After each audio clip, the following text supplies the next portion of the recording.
Il y a de cela 4 ans, j'étais à Boaké où nous organisons une session de formation, plus précisément une session de formation de 3 jours à l'hôtel de Boaké.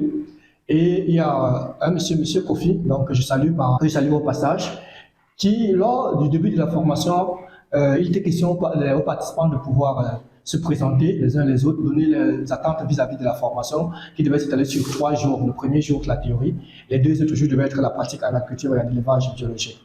Alors, durant les présentations, M. Kofi a donc interpellé, avant même de se présenter, a demandé donc qu'il aimerait bien s'exprimer. Et M. Kofi a sorti cette phrase forte en disant que Monsieur Choumi, ne pensez-vous pas que ce sont les ingénieurs agronomes qui sont responsables de tous les maux que connaissent les agriculteurs, l'appauvrissement des agriculteurs ou des paysans aujourd'hui? Personnellement, j'étais stupéfait, puisque moi étant ingénieur agronome, et comment se pourrait-il qu'il puisse nous donner un droit accusateur par rapport aux problèmes que rencontrent les paysans? Toutefois, dans le socialement correct, il était important pour moi de pouvoir lui permettre de justifier sa réponse vis-à-vis ou sa question ou son affirmation vis-à-vis de cela. Alors, déjà, je rappelle que M. Kofi, à l'âge, est déjà mon papa, donc c'était un monsieur de près de la soixantaine. Donc, ce dont il s'apprêtait à dire était du vécu. Qu'est-ce qu'il a dit? Il a fait comprendre que, ok, il s'explique. Puisque lui, il dit qu'il a grandi à Gagnoa, puisque Boaké, c'est au centre de la Côte d'Ivoire. Et puis, lui, il a eu à grandir à Gagnoa. Et puis, il a eu aussi certaines exploitations du côté de Soubré. Il a pu faire Yamsoukro et autres. Donc, il nous fait comprendre qu'au début des années 70, parce que dans ces années-là, lorsqu'il allait en plantation chez ses parents, il se rendait compte que le champ de ses cacao, les champs des différentes cultures, tomates, les champs de macabo et autres, que ses papas faisaient, ne nécessitaient pas les engrais chimiques, ou bien on n'utilisait pas toutes les différentes techniques d'aujourd'hui et ils avaient une très forte production.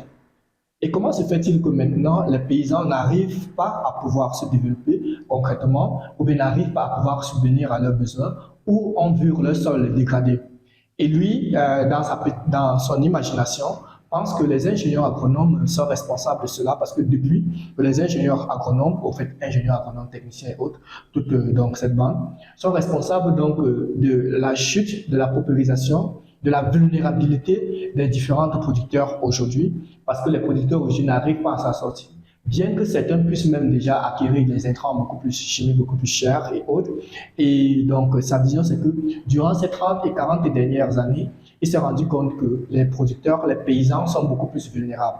Et dans sa conclusion, à savoir, est-ce que les ingénieurs agronomes ne sont pas responsables de la pauvreté, de la vulnérabilité des différents paysans et des différents paysans villageois ou des différents producteurs aujourd'hui en Afrique?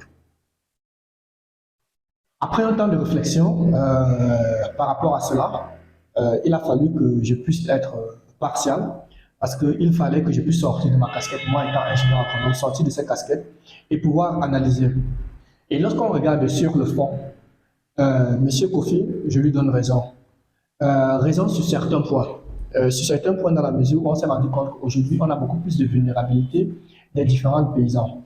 Il est vrai, lorsqu'on prend par exemple le cas de la situation en Afrique, on se rend compte qu'en Afrique, les producteurs ont perdu. Non seulement les surfaces, les terres sont beaucoup plus vulnérables, une forte dépendance aux différents intrants. Est-ce qu'il n'est pas vrai qu'on puisse remettre en question un certain nombre de systèmes de production?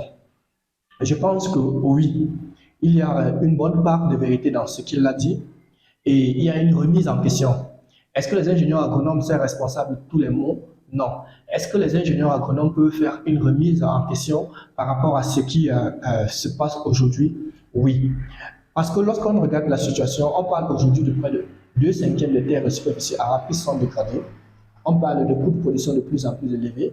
On parle d'un système de production qui ne réussit pas à pouvoir combler les besoins des différents producteurs. On parle de la vulnérabilité. On parle de la vulnérabilité au terme des semences, perte de la biodiversité et autres. Et on doit s'interroger.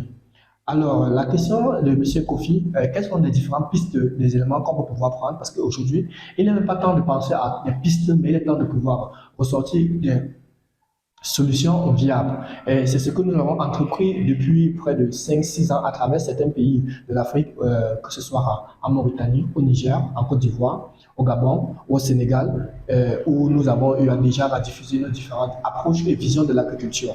Je pense qu'il est important aujourd'hui qu'on puisse mettre les paysans au centre. Je ne parle pas de mettre les paysans au centre à travers des colloques, des formations, des séminaires à l'approche finie, des renforcements de capacités dont on ne sait pas qui sont l'application de cela. Mais je pense que le paysan devrait être donc au centre de cela.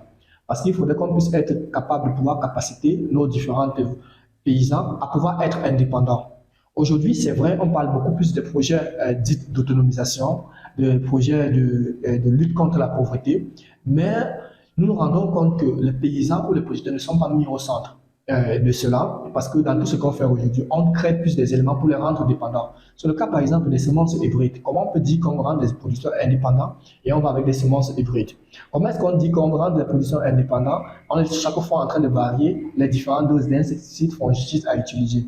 Je pense qu'il est important qu'on puisse déjà permettre à ce que les paysans puissent être indépendants sur ces différents éléments, que ce soit les semences, que ce soit les engrais, que ce soit des fongicides, que ce soit des pesticides, qui puissent déjà même être au centre et pouvoir réussir ces différents éléments. Sur ces 4 et 5 dernières années, nous avons essayé à notre niveau microscopique à pouvoir faire cela, raison pour laquelle nous sommes allés dans les différentes localités à travers les différents pays que je viens de citer pour pouvoir apporter notre part d'édifice.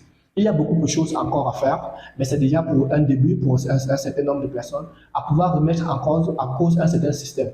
Oui, il est vrai, la révolution verte, en réalité, n'a qu'apporté la désertification, n'a qu'apporté la famine à ces différents producteurs. Et aujourd'hui, l'Afrique dispose de ce différent potentiel. Donc, à la question de savoir si les ingénieurs agronomes ou bien les acteurs du monde rural ont une part dans la paupérisation ou dans la pauvreté des différents producteurs, la question est oui à moitié pour partager les différentes charges parce qu'à côté de ça, et il est important qu'ils puissent se mettre à jour, mettre en place les différentes réalités et permettre à ce qu'on puisse avoir à la base des producteurs forts. Et si on a la base des producteurs forts, le reste de la chaîne pourra suivre. Voilà pour ce qui est pour ma part, la petite contribution que je voulais apporter vis-à-vis donc de cette préoccupation poignante de M. Kofi. Et j'espère aussi que nous avons beaucoup de travail à faire et nous allons continuer à pouvoir faire cela afin que nous puissions avoir donc une Afrique forte et une Afrique unie. Merci.